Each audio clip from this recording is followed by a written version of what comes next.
Hi everyone and welcome back to my top 500 games. We are currently at number 208 and it is Battle Arena Toshinden 3. Now, you may remember that I talked about the first Battle Arena Toshinden way back at the start. It was in the high 400s, around that area, and so this one is a lot higher. The main reason for that is that I really feel that this game improved a lot when it comes to the campaigns, and I say campaign because the word campaign is sort of become ingrained in our gaming culture, I suppose, but not that I particularly would have otherwise used that word, but you do have a lot of characters to unlock. You have one character for each original playable character, and then you have extra characters on top of that which you unlock by playing on harder difficulties. But what I found interesting about this game is that, well, first of all, the original Battle Arena Toshinden was based in arenas that took place in secluded areas that you could fall out of. And so I do find it interesting how different fighting games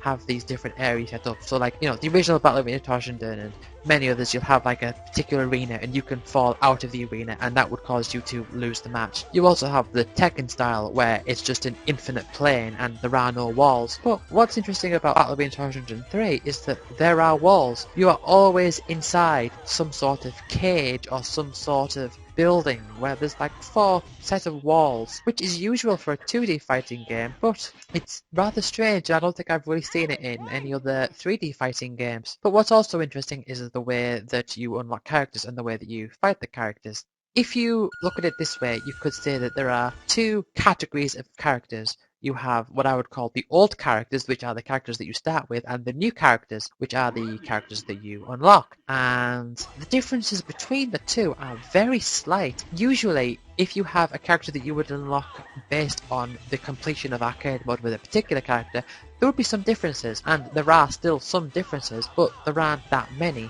But also what's rather unique about this particular game is that whenever you play through arcade mode, depending on what type of character you select, whether it's one of the old characters or the new characters, you will only fight other characters in the other type. So if you start the game for the first time and then you pick, say, Rungo, then you will not fight any of those characters that you have unlocked at the start. You will only fight characters that you haven't unlocked yet, which is very strange.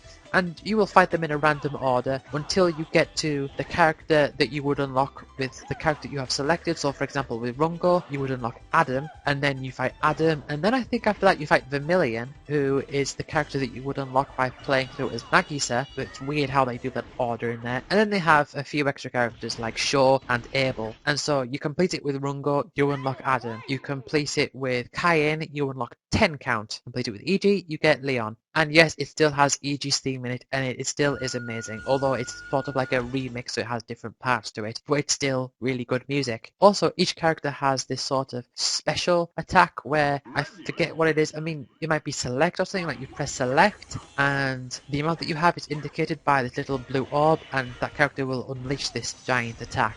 Now, like I said, each character of the old type is pretty much exactly the same as the characters of the new types, but with maybe some minor differences. So, for example, Rungo has all of his attacks and stuff, and his special attack, the animation that it uses are these different rocks will pop up, but if you unlock Adam and you play as Adam and use that same ability, then it will do the same thing, apart from it will show you like this engine of sorts, because Adam is a robot. Similar for Ellis and the character you get with her, I forget his name, but Ellis's special attack will shoot out all these little hearts, and the character that you unlock will shoot out all these little skulls. The main one that I remember in regards to this is Mondo will, for his special attack, will make all of these like Chinese symbols shoot up out of the ground. But if you get the character you unlock with him, who I also forget his name, he's the guy with the giant nose, he'll do the same, but with these devil faces. And I remember that used to be quite creepy to me, how it would pop up with all these devil faces. But also there are some differences between the different tiers. So for example, like I said with Rungo, he won't have any bullets because he uses a club, but then the character you unlock with him, Adam, will have some bullets. And characters do have like a bullet count as well, which is also interesting, that you have like a limited amount of ammo. I also remember that you can change the graphics in this game. You can change them to different modes. I remember there's like a high res mode and then there's a high speed mode. Whereas in the high speed mode, what would happen is the graphics would, and I use quotation marks here, downgrade so that the game could run more smoothly. But to be honest, I just chose those ones because I thought it looked better. Like the original graphics, I suppose everything was smoother, but everything also looked like grainier, and I didn't like that. Whereas with the downgraded graphics, everything wasn't as smooth, everything was more blocky, but I thought it looked better, so I just went with that one. And then if you want to unlock the secret characters, like I think Naru is her name, you have to do something stupid like complete it on the hardest difficulty without dying once. I did that.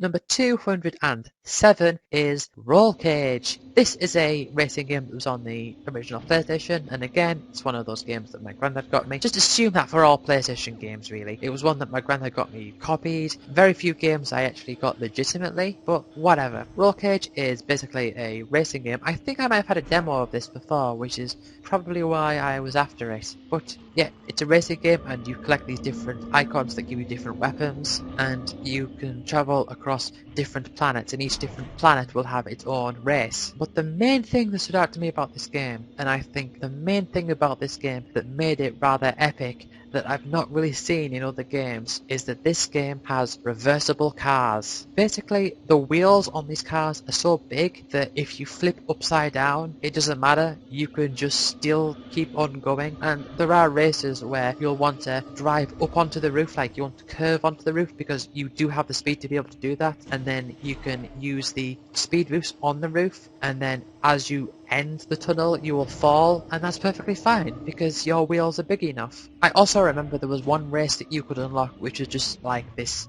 circle, like this oval shape, like a, you know, like a racetrack would usually be. If you sort of imagine like an oval shape but with flat edges on two of the sides, and then like a circle but where it's sort of separated and the ends are connected. You know what I'm talking about. Not exactly an oval, but that type of racetrack shape, apart from the walls curved round, so you could do the entire race on the roof of this racetrack. That was so interesting. And I do remember my uncle playing this, my uncle Darren, because as I've mentioned before, he was into racing games, so it was fun playing it with him as well.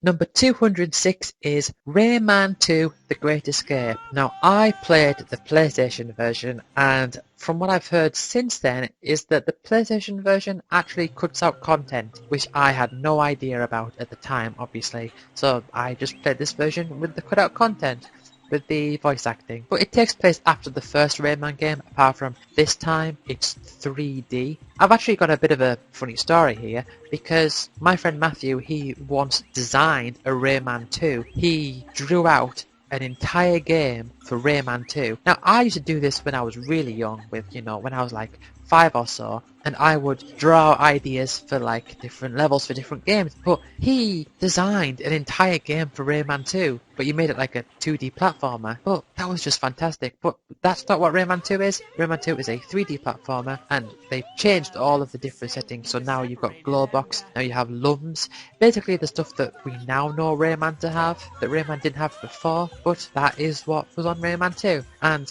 you collected different lumps, so like the yellow ones were the main collectible of the game, and you also could get the red ones which would upgrade your health. I remember you had to collect all of the masks in order to be able to face the final boss, but I also remember that when you got to the final boss, your health would then just max out anyway, so it didn't matter how much of the red lumps you had got before. I could be wrong in regards to that, I may be a bit off, but that's what I remember.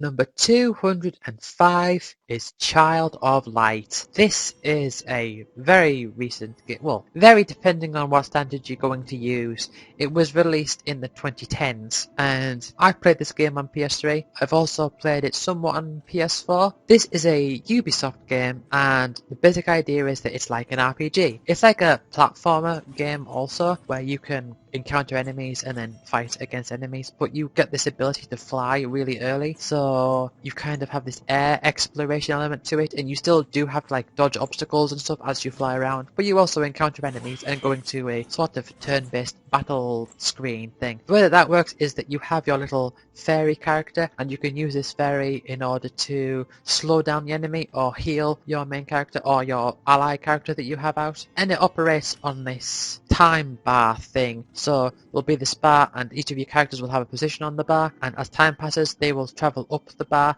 based on their speed, and you will have different abilities to like defend attacks, and if you attack an enemy before they're about to unleash their attack, you'll knock them back further on the bar. So there's this element of timing, that to be able to like defend your attacks and being able to see when different enemies are going to get their attacks through, and slowing down enemies just enough so that you can hit them at the right time, things like that. It's a pretty decent game. You also have these different skill trees that you can progress through as you level up, but the thing is with those is that it's like 3 branches for a character, so it's really not very deep at all. And you can also collect these different gems, and you can combine the gems together and they will form more powerful gems with the same effect but better, or different effects altogether, and its effects will vary based on where exactly you equip it. So I always really like the ones that boost experience, because that's just the way I like things. But I have a bit of a rant actually, because this is the type of game where people will look at it and say,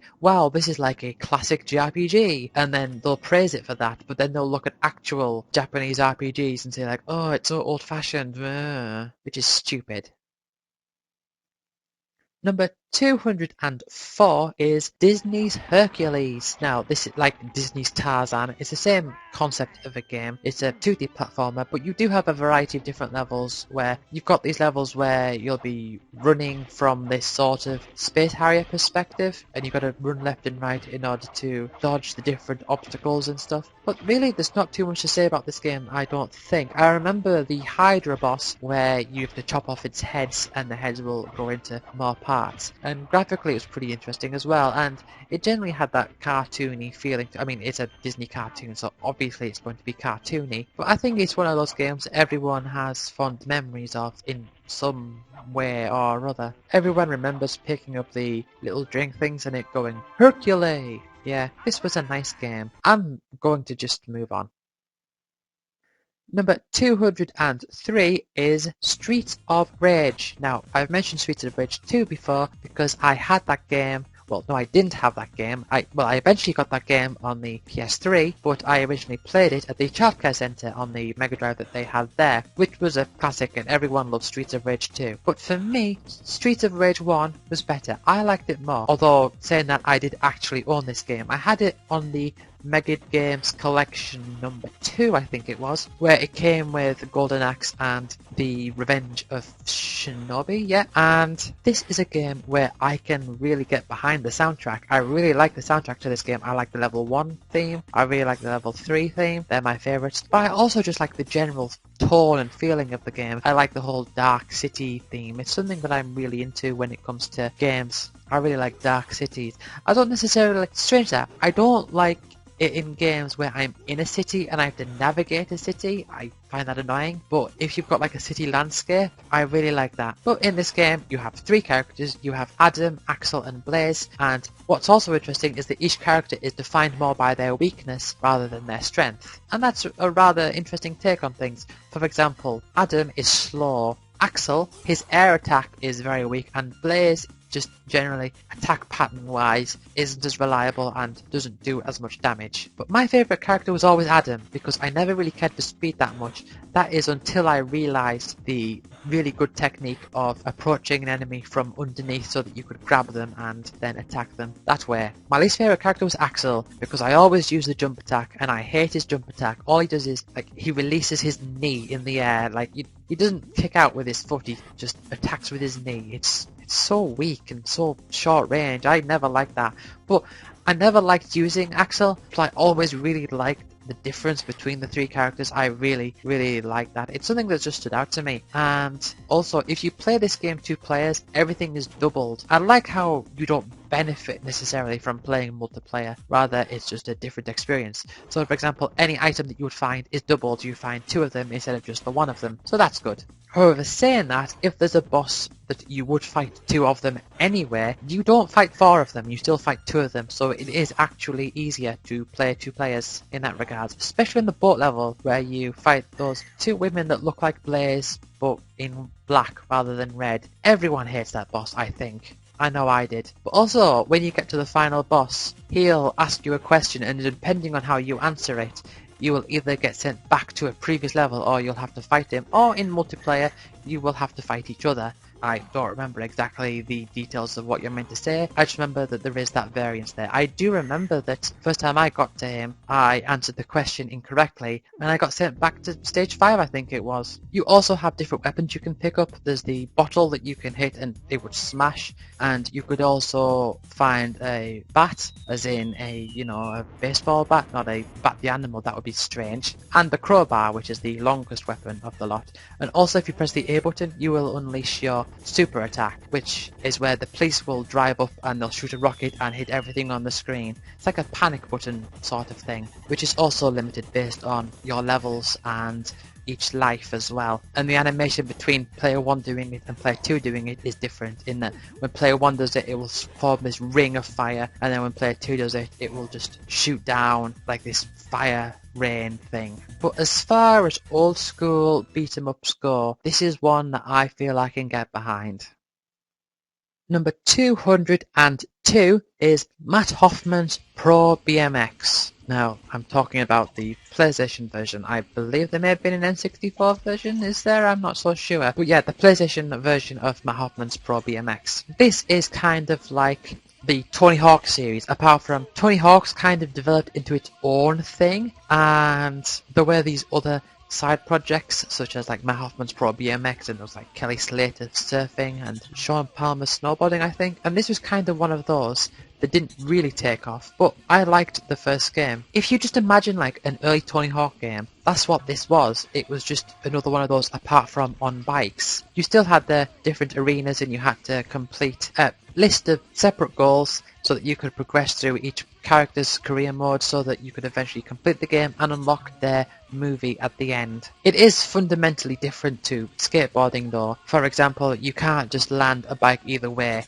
If you land a bike backwards, then it will require you to then turn around to continue. You can't just continue on either which way. And also with the different grinding techniques, sometimes you can just stall on a rail rather than grind along it, which isn't really feasible in the Tony Hawk games. This game does have the Creator Park editor, which I was all over. I loved that feature.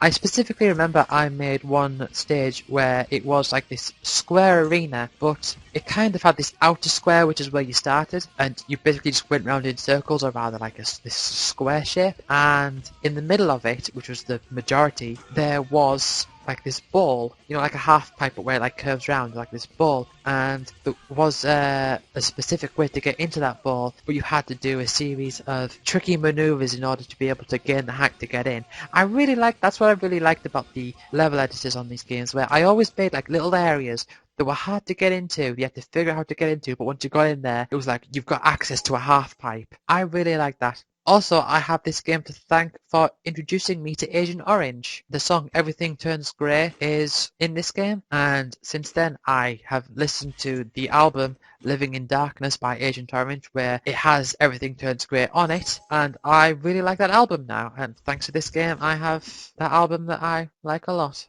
Okay, that is going to be it for this part. Next time we'll continue on with number 201. Nearly in the top 200. I've got to say, this is good. Right. Okay, thank you all for listening. I will see you all next time. Goodbye.